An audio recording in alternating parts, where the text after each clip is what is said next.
It's a case for Nick Carter, Master Detective.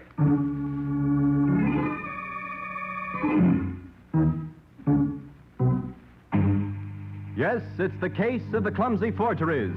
Another case for that most famous of all manhunters, the detective whose ability at solving crime is unequaled in the history of detective fiction. Nick Carter, Master Detective.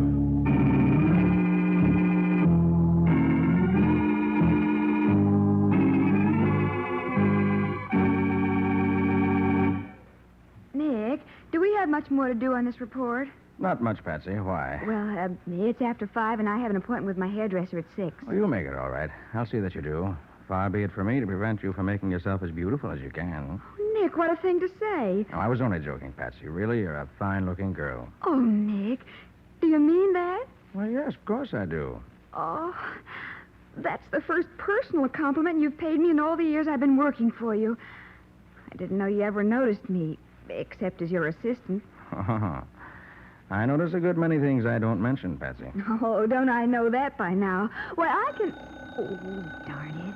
I bet I don't keep that date with the hairdresser after all.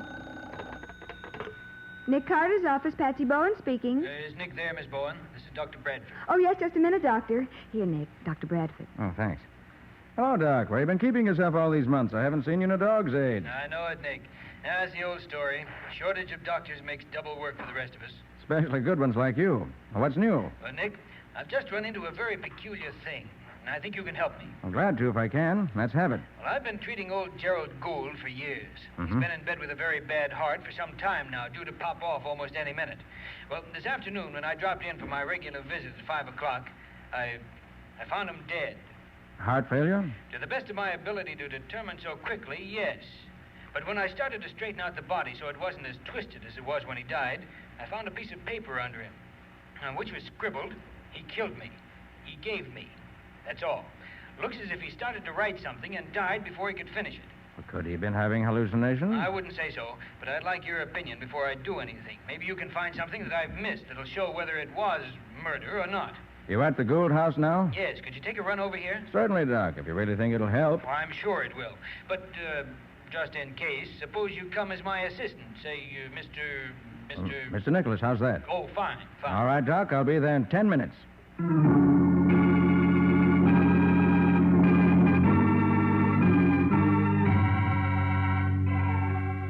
You see, Nick, this note was under his shoulder, just as if he'd rolled over on it in his last moments.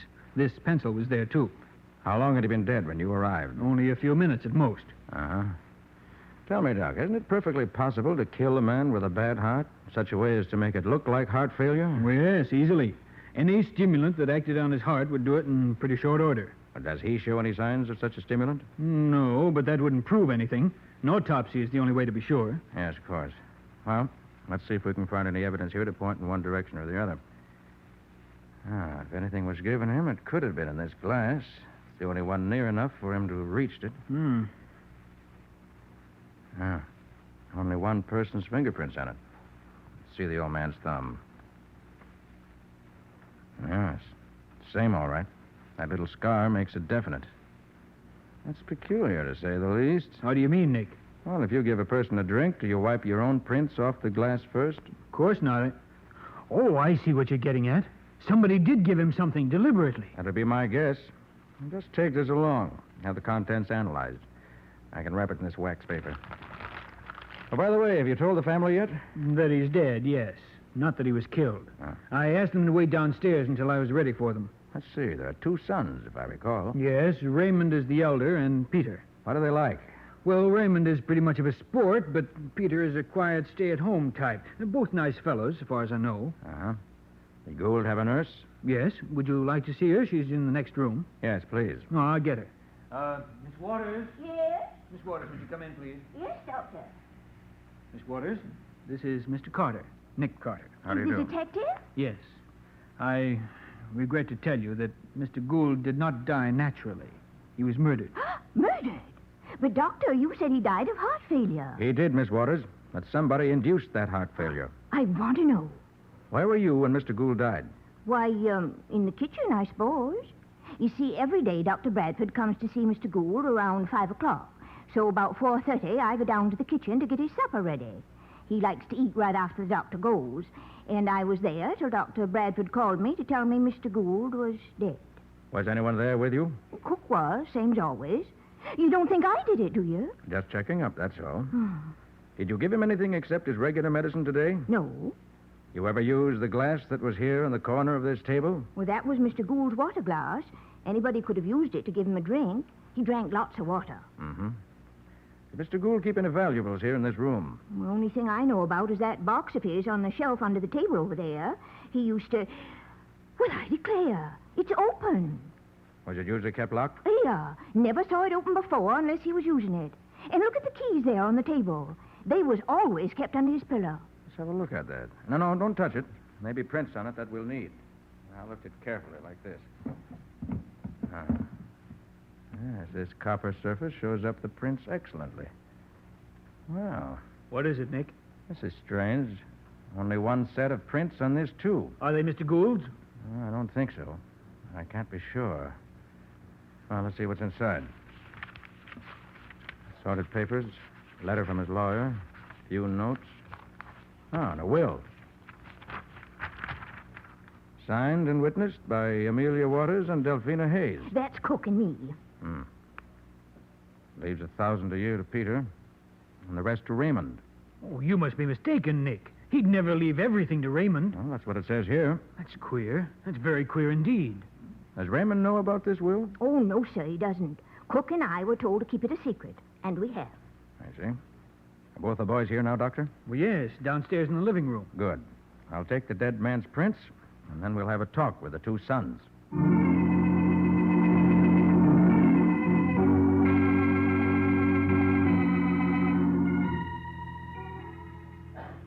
You know the law says you have to report a murder as soon as it's discovered.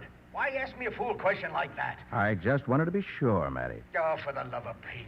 Very well, here's the report. Yeah, Gerald Gould has just been found dead in his bed. Apparently died of heart failure. but that ain't murder, Nick. That's, phooey. But it is murder, even though the only real proof at the moment is my own hunch. Well, why didn't you say so? I'll have a man up there right away. No use, Matty. You won't find anything.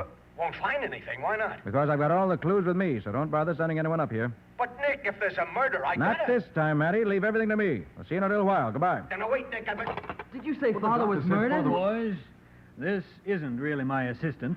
It's Nick Carter, the private investigator. Nick Carter? Now, boys, there seems to be little question but what your father died of heart failure. Induced by someone who wanted him dead now rather than later. And that's murder. I can't believe it. Do either of you know the terms of your father's will? No, I don't. I've always understood he was planning to leave most of his money to Peter. He didn't exactly approve of me. Where have you two been this afternoon? I've been right here in the living room since after lunch. I came home about 3 o'clock, and I've been in my room ever since. Did either of you go to the sick room this afternoon at any time? I didn't. I didn't leave my room. I haven't been near it. Have there been any visitors? No, if there had been, I'd have seen them come in. Mr. Carter, what makes you think Father was murdered? He left a note which said so. And also, there's additional evidence to support that fact in the fingerprints on the glass he used and on the strong box he kept in his room. Could you explain what you mean, Mr. Carter? Not just now. Then I suppose that if no one came in from outside, all of us here in the house, the cook, the nurse, Raymond, and I, are all suspects? You are. I'd like to take your fingerprints, if I may. Why? I'll need them as evidence. Just put your fingers in this ink pad. So. Then on this paper. Like this. Good. All right, Peter, if you don't mind. Not at all. That's right. All right, thank you, both of you. Now, neither of you will leave town until I say so. All right, Very sir. well. But how do you go about finding a killer in a case like this? Routine investigation to start with. Look into the backgrounds and personal lives of everyone concerned. That brings out the motives and frequently gives us information that'll help determine guilt or innocence. Together with actual clues present at the scene of the crime, of course. Sounds pretty complicated to me. Sounds complicated to me, too, but there's one thing about Nick Carter. He has a reputation for always uncovering the guilty party once he gets on a case. Nothing gets away from him. Well, I wish you luck, Mr. Carter. You better let me wish you luck, because it won't be lucky for whoever killed Mr. Gould. All right, Doc, you ready? Right with you, Nick. Good day, boys. Goodbye, Dr. Bradford.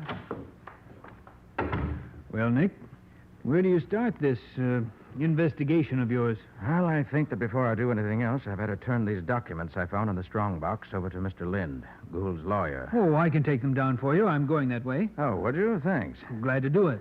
That'll let me get to police headquarters a little sooner. Matty must be ready to hang me by now.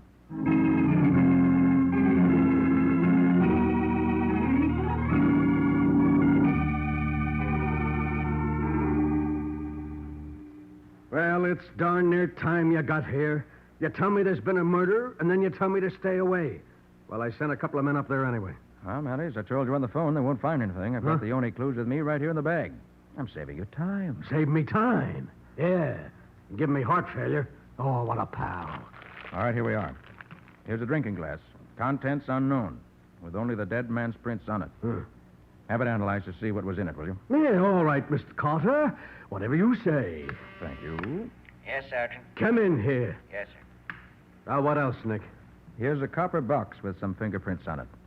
Gould kept his will and some other papers in it. Yeah? And here, for comparison, are the prints of the dead man and his 2 sons. See if the prints in the box can be identified. Yes, Sergeant. Yeah. Take this glass to the chemist. Tell him I want to know what was in it. And have the fingerprint boys look this box over. Right, Sergeant. And here, Matty, is a note. Found under the dead man's body. Here, let me see that. He killed me. He gave me... Huh. Well, I suppose he just had time to write this before he passed out. That's what I thought, too. And then when I found this pencil under the body, I wasn't so sure. How do you mean? The note was written with a soft pencil. But the pencil I found is a hard one. So the whole thing is a put-up job. Murder. I told you that before. Yeah. I know you did. I'm just thinking. I can think, too, can't I? I hope so. Why, you... Okay. Oh. Now, look, Nick, would you mind telling me about the murder? Very simple, Matty. Gerald Gould had a very bad heart. Somebody gave him a stimulant. Started his heart racing, overtaxed it, and it stopped. He died. Huh. So, and without the clues you picked up, it would have looked like a natural death. Not bad. Here's the report, Sergeant. Oh, let's see. Glass contained benzodrine and water. It's an awful deadly combination. Certainly is, if the victim had a bad heart, as Mr. Gould did.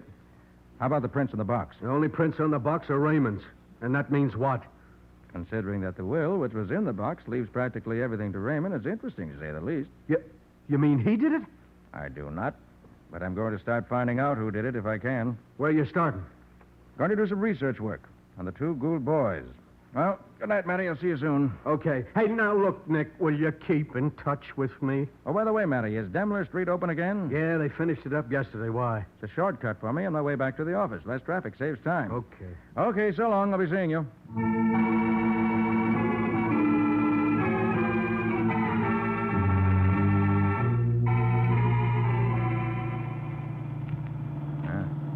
Even less traffic here than usual. I wonder if Patsy's back yet. I'll be just like her to wait for me when there's no need of it. Calling Patsy Bowen, private investigator. Calling Patsy Bowen. Patsy Bowen. Patsy speaking, Nick. Are you in trouble? No, indeed. Just wanted to tell you to go on home. Oh, did you get your hair fixed? No, I've been waiting here. I never know when you're going to need me. Oh, sorry, Patsy. Go on home, go to bed. I'll tell you all about it in the morning. Okay, Nick. Good night. Poor Patsy. Always gets down on him all the time. Hey, you... Hey, what are you doing? Driving through a red light like that? Who's driving through a red light? Well, you big palooka. What's the matter? You colorblind? Look at the radiator of my car and the fender while you smashed the whole front end. I don't see nothing. Show me where I hit you. Show you? Now, look here, man. See the way they...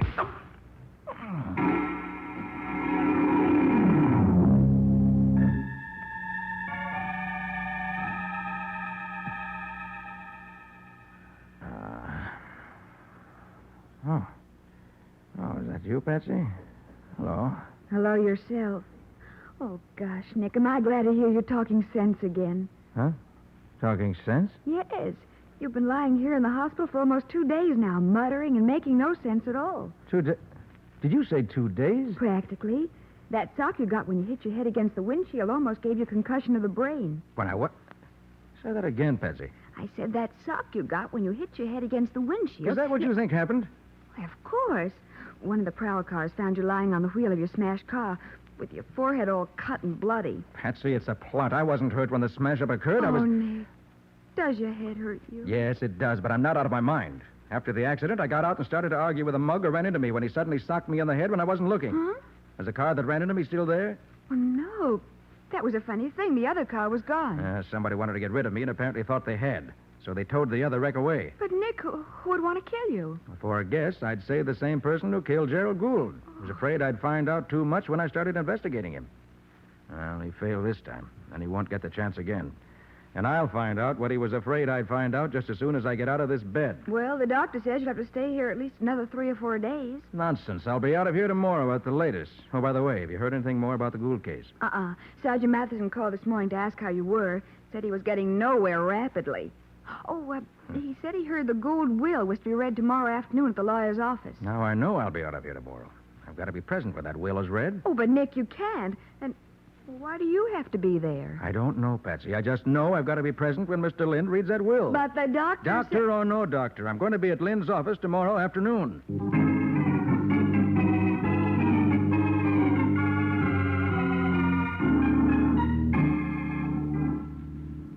Now that Mr. Carter has arrived, I shall proceed to the reading of the will. What's the idea of having a detective and a cop here? This is a family affair. Raymond, Mr. Carter and Sergeant Matheson are here at my invitation. And now, if you're ready... All set, Mr. Lind. I shall be brief. This will, drawn up by Mr. Gould 6 days ago, directs that his funeral expenses and all other outstanding debts be paid first. He then directs that $1,000 a year for life be paid from his estate to his youngest son, Peter. What's that? I said he leaves you $1,000 a year for life. That's a dirty jip. He always said I was to have it all. Please, Peter, this is no time for an argument. But I can't live on that. Who gets the rest of the money? To his elder son, Raymond, Mr. Gould leaves the balance of his estate. Father never wrote that will. This is amazing. Father always said I'd get practically nothing. I'll bet you had a hand in this, Ray. Father would never do a thing like that to me. Not unless he'd been influenced. Peter, how can you think that? You had much more influence with Father than I ever did. Let me see that will. Certainly. Here it is. See? I told you something was wrong. That's not Father's signature. Wait a minute, Butcher. I tell you, Father never signed that will. That signature is a forgery. Are you sure, Peter? Of course I'm sure. Get an expert. He'll tell you. Now that I look at it closely, it does look wrong. Excuse me a moment. I know. Father would never do a thing Nick, like that to me. was this why you wanted to hear the will read? Did you expect this? Well, I expected something, Patsy, but I wasn't sure what. Nick, this changes the whole case around. Yeah, it certainly puts a new light on things, doesn't it? I think I begin to see where we're headed. Oh, for goodness sake, Oh, Nick. why? Here's Lind again. There's no question about it, gentlemen. This will is a forgery. I see it now. Ray forged the You're will crazy. and forged the will and then killed Father to get the money. I did no such thing. It was you who killed Father. I? Why should I kill him? I don't get anything out of the will. The boy's right. And it was Raymond's fingerprints on the strongbox. Raymond Gould, I arrest you. You don't arrest me. Hey, come back here. Aren't you going to help catch him, Nick? No, Matty will get him. He's got the whole police force at his command. I'm more interested in something else. Well, don't you think Raymond is guilty? Certainly looks that way, doesn't it? Oh, Mr. Lind. Oh, Mr. Carter, this is terrible. Never before has such a thing happened in my office. Oh, Mr. Lind, did you ever see this will before? Yes, and that's why I can't understand it. I stopped in to see Mr. Gould the other afternoon, and he showed me the will he had just drawn up by himself. He bragged about saving a lawyer's fee by using his own typewriter and copying a will I had drawn for him some time ago. He said he'd changed the names of the heirs around, but otherwise it was just the same. Was it this will you now have? And to the best of my knowledge, it was and is. And yet the signature... Did he say why he'd changed the will? Simply said he'd learned something about his son he never knew before, and that he'd be darned if he was going to leave his money to a cheat like that. So this fake will is a copy of Mr. Gould's own will as he drew it up. I think so. As far as I can remember. Oh, it's incredible. Well, Patsy, let's go back and talk to Miss Waters again. Mr. Gould's nurse? Right. The situation has changed somewhat since I last saw her. Oh, by the way, Mr. Lind, you mind if I take this phony will along with me? Oh, not at all.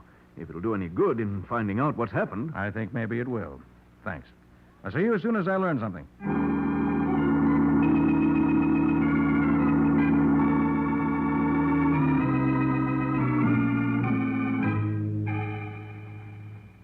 Miss Waters, you said you and the cook witnessed the will which Mr. Gould drew up himself. Yeah, we did. Is this your signature? Why, yes, that... No, it ain't either. I thought not. Why, for pity's sake? Because this will is a forgery. Signatures and all. Well, Did either of the sons ever borrow their father's typewriter? yeah, they did. Both of them. Every little while. Patsy, go upstairs and get me a sample of typing from that machine, will you? Of course, Nick. Bring you back every letter there is on it. Good girl. Now, Miss Waters, tell me. Was there any friction between Mr. Gould And either of the boys? Him and Raymond used to argue all the time. Mr. Gould didn't like the way Raymond carried on. But him and Peter got along all right. Mm-hmm. Did Mr. Gould have an argument with anyone shortly before he drew up the new will? Do you know? Yeah, he did. I was going by his room the evening before, and I could hear him giving somebody what for. To whom was he talking? Well, now, I couldn't tell you. The other voice was so low, I don't know who it was. But Mr. Gould got a letter that afternoon, made him all excited. Maybe that was what he was talking about. Yes, maybe it was. And that reminds me, Mr. Carter, another letter come today from that same party. You mean the one that got him so excited before? Yeah, recognize the fancy handwriting. Want to see it? Yes, I think I better. Oh, here it is. Dear Mr. Gould, why haven't you answered my last letter? I can't wait any longer. If you don't do what I asked you to, in 3 days I'm going to start something. And you don't want that, do you? Your friend, Alice Fenwick. Return address, 35 Gladstone Place. Here's your typing sample, Nick. Oh, thanks. Yes. That's the typewriter that was used to type the phony will beyond any question. Good. Well, Patsy, if you'll come along with me, I'd like to introduce you to Miss Alice Fenwick. Huh? Who in the world is Alice Fenwick? Well, after I introduce her to you, you can introduce her to me. I don't know her either, but I expect to shortly.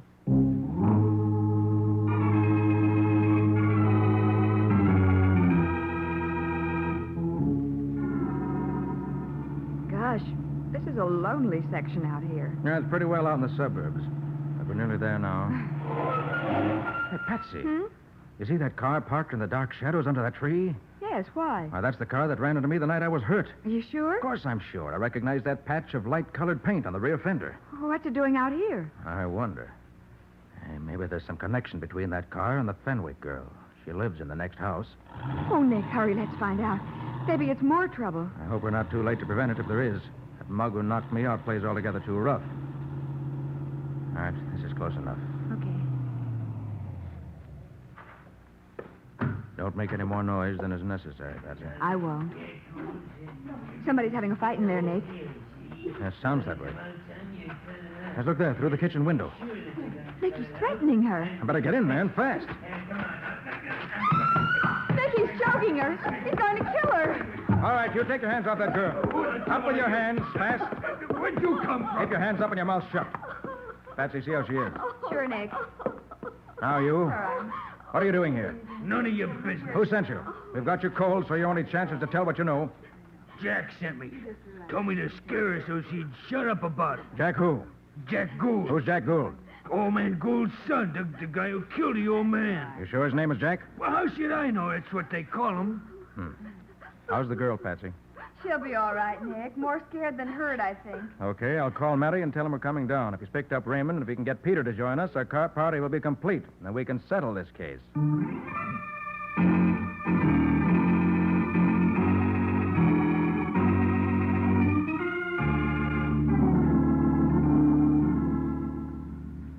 So you caught Raymond, eh, Matty? Yeah. Excellent. Didn't get far, did he? I'll say he didn't. I'm glad you didn't let him get away. He has to pay for what he did. I didn't do it, I tell you, no matter what you say. All right, all right. You know what, Nick? Raymond here says he only ran away because the evidence looked so black against him that he was afraid he'd be convicted. And that's just the way the murderer wanted it to look, Matty. What? You mean he didn't do it, Nick? He did not. Peter killed his father. No, better sit right where you are, Peter. I want to check my story for me. You haven't got anything against me, not a thing. There's a cop outside the door, son, so I wouldn't try nothing. Are you sure you don't want those other two brought in, Nick? Not yet, Matty. Now, here's the story. About a week ago, Mr. Gould got a letter from a girl named Alice Fenwick telling him Peter had promised to marry her, and that on the strength of that promise, she had loaned him almost every cent she had. Several thousand, she says. Yeah? Peter gambled it away, and then told her he was through with her. She told him there was a baby coming and insisted he marry her. He laughed at her, so she wrote his father. After a row with Peter, which Miss Waters overheard, Gould changed his will. Somehow, Peter found out about it and got the idea that if he copied the will, which left everything to Raymond, copied it just as it was and forged the signatures, he could claim just what he later did, that Raymond had forged the will and killed his father to get the money. Nick, that's just what he said in the lawyer's office. That was part of his plan, too. Raymond's running away was the action of an innocent man who was scared. So Peter faked the will, then killed Father. Correct. And if the plan had gone as Peter had expected it to, I would have been executed for Father's death. And Peter would have inherited all the money. You can't prove a word of what you said, Carter. I can, or I wouldn't be saying it. It was you, not your father, who wrote the note saying he'd been murdered.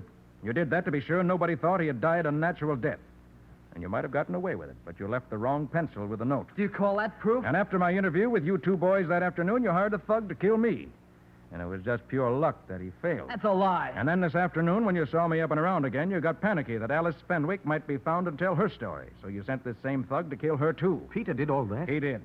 The thug didn't know your correct name, so I asked him to come down here and identify you. All right, get him, will you, Patsy? Of course, Nick. Will you come in, please? Okay. All right, you. Is this man sitting here the one who hired you to bump me off and kill the Fenwick girl? Yeah, that's the guy. You lie. I never saw you before. Oh, so that's the way it is. You're gonna leave me to take the rap alone, huh? Nothing doing, Jack. You're in this as deep as me. Now, wait a minute, you. Nick, you're a wonder. But there's one thing that bothers me. Why were the only fingerprints we found on the strong box Raymond's? That's easy, Matty.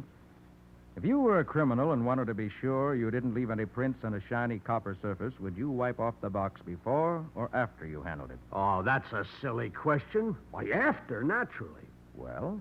Huh? Oh, yeah. Yeah, I see what you mean. It was the guy who handled the box ahead of Raymond who was really the guilty one. No one ever wiped the box off before he handled it. Raymond, as a matter of curiosity, when did you touch that box? Right after Father's death, while the doctor was phoning. Mm-hmm. I looked in the room and saw the box was unlocked. So I sneaked a quick look at the will. That was all. Well, all I gotta say is, son, that your curiosity almost got you executed, if it hadn't been for Nick here. Suppose you watch out next time you feel nosy. You may not get off so easy.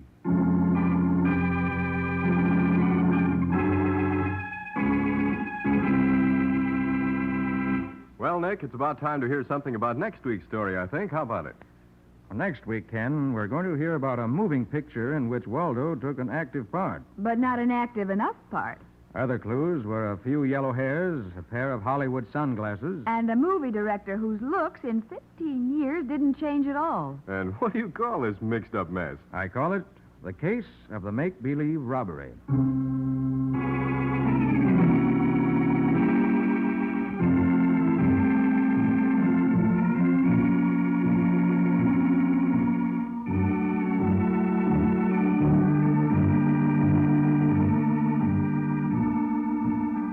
Nick Carter, Master Detective, which is produced and directed by Jock McGregor, is copyrighted by Street and Smith Publications, Incorporated. Pictured stories of Nick Carter appear in every issue of the Shadow Comics. In the broadcasts of Nick Carter, Master Detective, Lon Clark is starred as Nick, Charlotte Manson is featured as Patsy, Matty is played by Ed Latimer. Original music is played by George Wright. Script is by Jock McGregor. Any resemblance in these programs to actual persons, living or dead, or to actual places is purely coincidental. Nick Carter, Master Detective, is presented over most of these mutual stations each week at this same time. This is Ken Powell saying so long until next week.